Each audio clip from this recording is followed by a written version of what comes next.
Créant en 1815 le Royaume des Pays-Bas, englobant la Hollande et la Belgique actuelle, on n'avait consulté que les têtes couronnées et certainement pas les populations concernées. Ainsi, en 1830, le mécontentement général provoqua la sécession des provinces du Sud, appelées à former le futur Royaume de Belgique.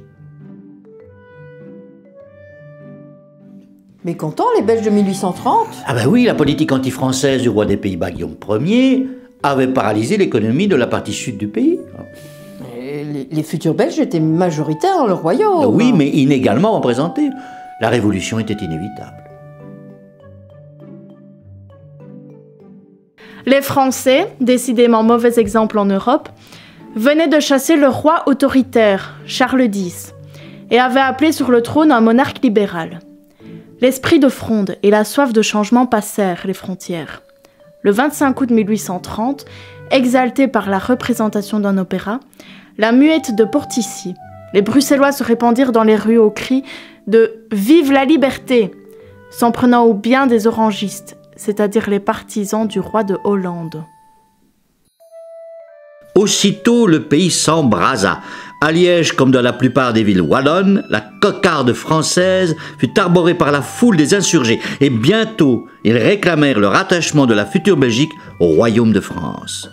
Le 4 septembre, sous la conduite de Charles Rogier, 250 volontaires liégeois, sous les couleurs rouges et jaunes de l'ancienne principauté, se mirent en marche pour rejoindre leurs frères de Bruxelles. L'un de ces volontaires est resté célèbre. C'est Charlier Jambes de Bois. De son vrai nom, Jean-Joseph Charlier, un ancien grognard de Napoléon qui avait perdu une guibole à Waterloo. On le représente souvent à la manipulation d'un canon. Oui, avec lequel il prit une part décisive au combat contre l'armée hollandaise dans le parc de Bruxelles. Dangereuse activité. Ce qui n'a pas empêché de mourir dans son lit chez lui, rue Saint-Walburge, 56 ans plus tard à l'âge de 93 ans. Les révolutions, ça conserve. Surtout quand on les gagne.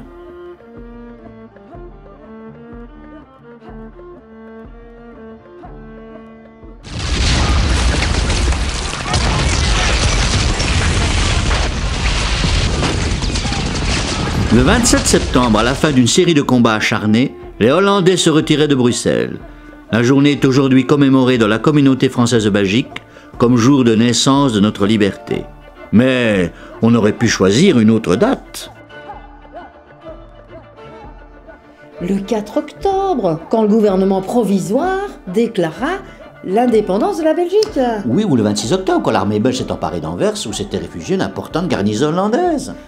Ou le 10 novembre, lorsque se réunit pour la première fois le Congrès national, notre première assemblée constituante et législative. Oui, mais pas le 21 juillet. Non, non, date de notre fête nationale.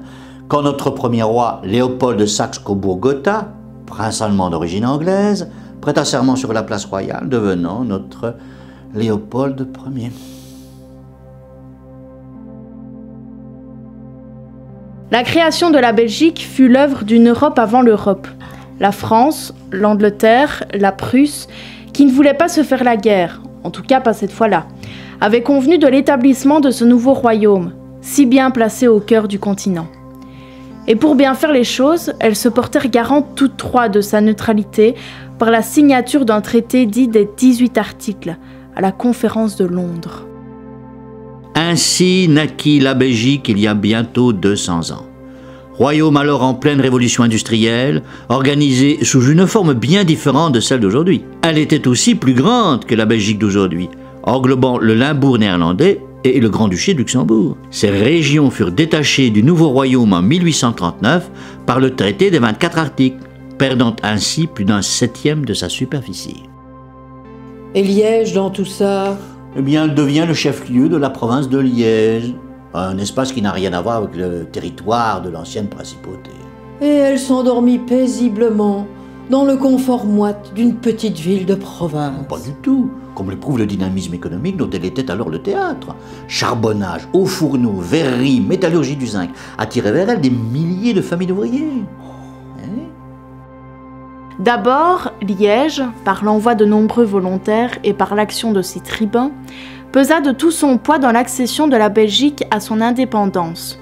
Et, le sait-on encore, le premier représentant de la nation était un liégeois, le baron Érasme Louis Surlet de Choquier, descendant d'une illustre famille présente dans les murs de la cité depuis le Moyen-Âge et qui fut le premier régent du royaume de Belgique, du 25 février au 21 juillet 1831, date où le roi Léopold Ier monta officiellement sur le trône. Le bonhomme toutefois ne croyait guère en l'avenir de ce nouvel État, destiné selon lui à être rattaché à la France, ce qui n'advint jamais.